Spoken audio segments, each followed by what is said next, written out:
पिचकारी हमर हाथ में धराया।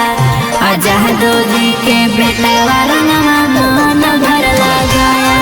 और जादो जी के बेटा साला मन भर लगाया।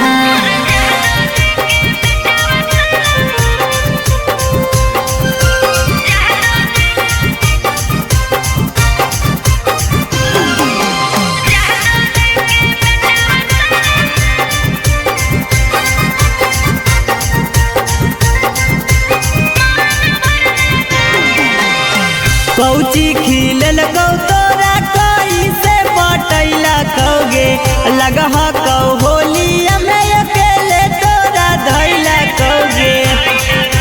हे रे सुन बाबू सोना कही कही हमरा फूसा लैला कैरे। गोदी में बैठा के हमरा होलिया खेलैला कैरे। आगे छौड़ी कैसा न हलौ उमर आगे छौड़ी दे दिल कौ तोरा उदरद। और मोटा पिचकारी हमर हाथ में धराया।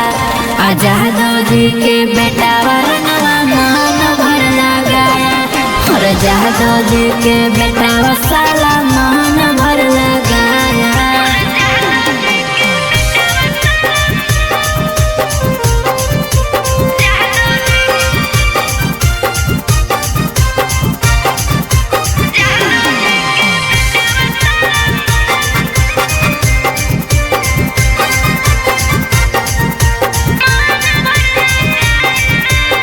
ललगो लगैला कौ पियरा को लगैला कौगे लग सलावरवा में उजरा को लगैला कौगे। हे रे सुन कहलू बिहारी मिस के गोलिया कैल कैला रे। दिल कै धर्मेंद्र डिप्रेशन में डाल। आगे छौड़ी लूट लेल कौ तोरा से लहर।